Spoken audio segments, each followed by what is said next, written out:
என் அன்பு குழந்தையே, உன்னுடைய குலதெய்வம் என்னிடத்தில் உன்னை பற்றி ஒரு விஷயத்தை இந்த பௌர்ணமி நாளில் சொல்லிவிட்டு சென்றார்கள். அது உன்னுடைய வாழ்க்கை சம்பந்தமானது. அதை உன்னிடத்தில் சொல்லிவிட வேண்டும் என்று இன்று இந்த பிரித்யங்கரா உன் முன்னால் வந்திருக்கின்றேன். என் பிள்ளை நினைக்கலாம், என்னுடைய குலதெய்வம் எதற்காக பிரித்யங்கரா தாயாரிடம் சென்று நம்முடைய வாழ்க்கையை பற்றி சொன்னார்கள் என்று.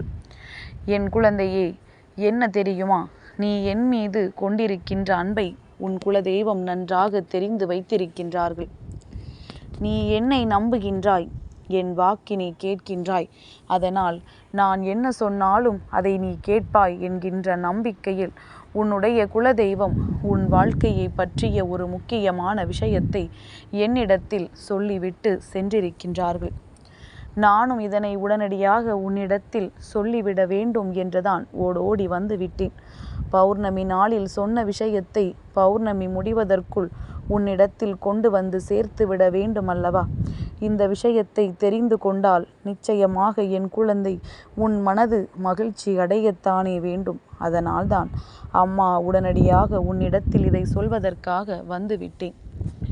என் பிள்ளையே, இந்த பிரித்யங்கரா உன்னோடு வந்து பேசுகின்ற ஒவ்வொரு நொடியும் உன் மனதில் இருக்கின்ற பாரம் நிச்சயமாக உன்னை விட்டு குறையும் என்கின்ற நம்பிக்கையில்தான் உன்னை தேடி வருகின்றேன். பௌர்ணமி நில ஒளியில் நின்று உன்னோடு பேசுகின்ற இந்த தாயானவள் நிச்சயமாக உன் வாழ்க்கையிலும் இது போன்ற நல்லதொரு வெளிச்சத்தை காண்பித்து கொடுக்கத்தான் அன்றாடம் ஓடோடி வருகின்றேன் என்பதனை முதலில் நீ புரிந்து கொள்ள வேண்டும். காரணமில்லாமல் உன் முன்னால் வந்து நிற்க வேண்டும் என்ற அவசியம் இந்த தாயானவள் எனக்கு கிடையாது. என் பிள்ளை எப்பொழுது மனதில் வேதனையை சுமக்கின்றதோ, எப்பொழுது அதிகப்படியான சோதனைகளிலிருந்து மீண்டு வர முடியாமல் சிக்கி தவிக்கின்றதோ, எப்பொழுதெல்லாம் இந்த வாழ்க்கையின் விரக்தியின் உச்சத்திற்கு செல்கின்றதோ, அந்த நொடியில் எல்லாம் நான் சட்டென்று ஓடோடி வந்து விடுவேன். உனக்கு வாழ்க்கையில் நல்லது செய்து கொடுக்க வேண்டும் என்பதற்காக இந்த பிரித்யங்கரா சற்றும் யோசிக்காமல் உன்னை காண வந்து விடுவேன். ஒரு நொடி கூட இப்படி ஆகுமே அப்படி ஆகுமே என்று நான் சிந்தித்தது கிடையாது. என் பிள்ளைக்கு இப்படி ஒரு சூழ்நிலை வந்து விட்டது. இந்த நொடி என் பிள்ளைக்கு நான் தான் ஆறுதல். அந்த ஆறுதலை நான் முழுமையாக கொடுக்க வேண்டும் என்று உடனடியாக ஓடோடி வந்து விடுகின்றேன். அவ்வளவுதானே தவிர என் பிள்ளை அதற்காக அம்மாவிற்கு வேறு வேலை இல்லை என்று எண்ணி விடாதே. இந்த தாயானவள் உன் குலதெய்வத்தை சந்திக்க வேண்டிய நிலை இன்று ஏற்பட்டது. பௌர்ணமி நாள் என்பதனால் உன் குலதெய்வம் உன் இல்லத்திற்கு வருவதைக் கண்ட இந்த பிரித்யங்கரா சற்று நின்று அவர்களோடு பேச ஆரம்பித்த பொழுதுதான் அவர்கள் உன் வாழ்க்கையை பற்றிய ஒரு விஷயத்தை என்னிடத்தில் சொன்னார்கள். அவர்கள் சொன்ன விஷயம் என்ன தெரியுமா? என்னுடைய பிள்ளையே, உன்னுடைய குடும்பத்தில் நடந்து கொண்டிருக்கின்ற ஒரு பிரச்சனை சிலரினுடைய தலையீட்டால் சில காலமாக பெரிதாகி கொண்டே இருக்கின்றது. இந்த பிரச்சனையை எப்பொழுது முடிப்போம் என்று நீ எதிர்பார்க்க அந்த பிரச்சனையோ அங்கே மேலும் மேலும் வளர்ந்து கொண்டே இருக்கின்றது.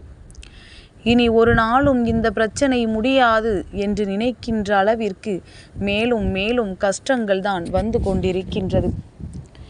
இனிமேல் இந்த கஷ்டத்திலிருந்து நாம் விடுபட முடியாது. இனி இந்த வாழ்க்கை இப்படித்தான் இருக்கும் என்று என் பிள்ளை நீ எண்ணவும் தொடங்கிவிட்டாய். நம் வாழ்க்கை போனதுதான். யாராலும் நம் வாழ்க்கையை இனி நமக்கு மீட்டு கொடுக்க முடியாது என்று நினைத்து ஓர் மூலையில் நீ படுக்கவும் ஆரம்பித்து விட்டாய். இனி நாம் யோசித்து என்னவாக போகின்றது, நாம் மீண்டும் மீண்டும் இதை பற்றியே சிந்தித்து என்னவாக போகின்றது என்று என் பிள்ளை நீ நினைக்கும் பொழுதுதான் இந்த பிரித்யங்கரா உன்னுடைய குலதெய்வம் சொன்ன வாக்கினை கேட்டு உன்னிடத்தில் சொல்லிக் கொண்டிருக்கின்றேன். இந்த பிரச்சனையினால் நீ மனமுடைந்து காணப்பட்டு கொண்டிருக்கின்ற பொழுது இந்த பிரச்சனைகளுக்கெல்லாம் காரணமான ஒருவரை உன் குலதெய்வம் இப்பொழுது தன்னுடைய கட்டுப்பாட்டிற்குள் கொண்டு வந்து விட்டார்கள். அதாவது உன்னுடைய கண்ணீருக்கு காரணமானவர்கள் இப்பொழுது தெய்வத்தினுடைய கட்டுப்பாட்டில் இருக்கின்றார்கள். தெய்வம் சொல்கின்றபடிதான் இனி அவர்கள் வாழ்க்கையில் அவர்கள் ஆட முடியும். சொந்தமாக எந்த ஒரு விஷயத்திலும் இனி இவர்களால் முடிவெடுக்க முடியாது. அவர்கள் நினைத்ததை எதுவும் இவர்கள் சொந்தமாக செய்துவிட முடியாது. என்ன நினைத்தாலும் சரி, என்ன நடந்தாலும் சரி, இவர்கள் அடுத்தவர்களுக்கு செய்த பாவங்களுக்கான பலன்களை அனுபவிக்க தொடங்கிவிட்டார்கள். உன்னுடைய வாழ்க்கையில் ஏற்பட்ட அத்தனை பிரச்சனைகளும், உன்னுடைய குடும்பத்தில் ஏற்பட்ட பல பிரிவுகளுக்கும் காரணமாக இருந்த இவர்கள் இனி ஒருபொழுதும் உன் வாழ்க்கையின் பக்கம் தலை வைத்து கூட படுக்க முடியாதபடிக்கு தெய்வம் அத்தனை விஷயங்களையும் செய்து கொடுத்து விட்டது. என் பிள்ளையே, உன் குலதெய்வம் இதை மட்டும் செய்திருக்கவில்லை. உன்னுடைய வாழ்க்கை எப்படி இருக்கக்கூடாது என்று அவர்கள் நினைத்தார்களோ அப்படியே உன் வாழ்க்கையை சரி செய்து அவர்கள் முன்னிலையில் உன்னை வாழ்ந்து காட்ட வைப்பதற்கான அத்தனை முயற்சிகளையும் இவர்கள் எடுக்க தொடங்கிவிட்டார்கள். என் பிள்ளையே, நீ செய்ய நினைக்கின்ற ஒவ்வொரு செயலையும் திறமையாக செய்து கொண்டே இரு. நிச்சயமாக நீ எதிர்பார்க்கின்ற வெற்றியானது உன்னை தேடி வரும். நீ ஆசைப்பட்ட விஷயங்கள் எல்லாமும் உன் கைகளில் நிச்சயமாக வந்து சேரும். அதனால் தெய்வம் உனக்கு வெற்றியை கொடுக்க உறுதியாக நின்று கொண்டிருக்கின்ற இந்த நேரத்தில் எப்பாடுபட்டாவது உன்னுடைய வெற்றியை தொடுவதற்குத்தான் நீ முன்னேற வேண்டுமே தவிர நடக்காது என்று நினைத்து பின்வாங்கிவிடக்கூடாது. நடக்கின்ற ஒவ்வொரு விஷயங்களும் உனக்கு சாதகமாக நடந்து கொண்டிருக்கின்றது என்றால் நிச்சயமாக இனிமேல் இந்த வாழ்க்கை உனக்கு தருகின்ற எல்லா இன்னல்களையும் கடந்து நீ சர்வ நிச்சயமாக நல்லபடியாக வாழத் தொடங்கி விடுவாய். எந்த காலகட்டத்திலும் என் பிள்ளைக்கு இந்த வாழ்க்கை தருகின்ற விஷயங்கள் எதுவாக இருந்தாலும் அதை உன்னுடைய குலதெய்வம் நிச்சயமாக அறியாமல் இருந்து விடாது. காரணம் இல்லாமலும் உனக்கு அதை கொடுக்காமல் இருந்து விடவும் மாட்டார்கள். அதனால் இப்பொழுது இன்றிருக்கின்ற இந்த சூழ்நிலையில் அவர்களை தன்னுடைய கட்டுக்குள் கொண்டு வந்ததோடு மட்டுமல்லாமல் உன் வாழ்க்கையை உன் கைகளில் ஒப்படைக்கவும் அவர்கள் வந்துவிட்டார்கள் என்பதுதான் உண்மை. உன் குலதெய்வம் இப்பொழுது தன்னுடைய முழு பார்வையையும் உன்னுடைய வாழ்க்கையின் மீது வைத்திருக்கின்றார்கள். அவர்களை தன்னுடைய கட்டுக்குள் வைத்து உனக்கு இடைஞ்சல்களை ஏற்படுத்தாமல் தடுத்து நிறுத்தி இப்பொழுது உன்னுடைய வாழ்க்கையில் ஏற்பட்டிருக்கின்ற அத்தனை விஷயங்களையும் சரி செய்து உன்னை நல்வழிப்படுத்த அவர்கள் தயாராகி விட்டார்கள். நீ ஆசைப்பட்ட விஷயங்கள் எல்லாம் உன்னை வந்து சேரப்போகின்றது. நீ கேட்கின்ற விஷயங்கள் எதுவாக இருந்தாலும் அது உன் கைகளில் சரியாக கிடைக்கப் போகின்றது.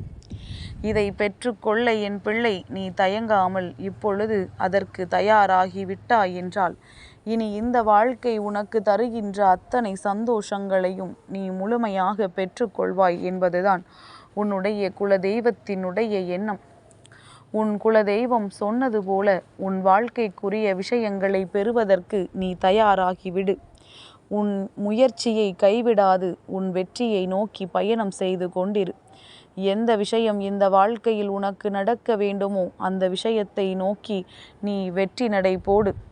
உன் குலதெய்வம் மட்டுமல்ல, இந்த பிரத்யங்கரா நானும் உன்னை நிச்சயமாக இந்த நிலையிலிருந்து மீட்டெடுத்து உனக்கான சந்தோஷமான நிலையை கொடுத்து விடுவோம் என்பதனை நீ மறக்கக்கூடாது. எல்லா கஷ்டங்களிலும் இருந்து உன்னை மீட்டெடுக்க தயாராக இருக்கின்ற இந்த தாயானவளும் உன்னுடைய குலதெய்வமும் செய்கின்ற விஷயங்களை சரியாக செய்து உனக்கு பல நன்மைகளை கொடுக்க இருக்கின்ற சரியான நேரத்தை தவற விட்டு விடாதே.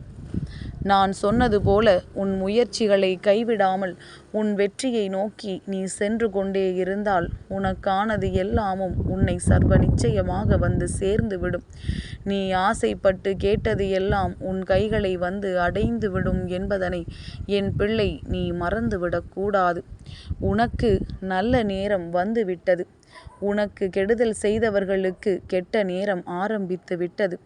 அவரவர் செய்த பலன்கள், அவரவர் செய்த பாவங்கள் எல்லாம் இனி நிச்சயமாக அவரவர்களுக்கு கிடைத்தே தீரும் என்பதனை என் பிள்ளை நீ மறந்துவிடக்கூடாது.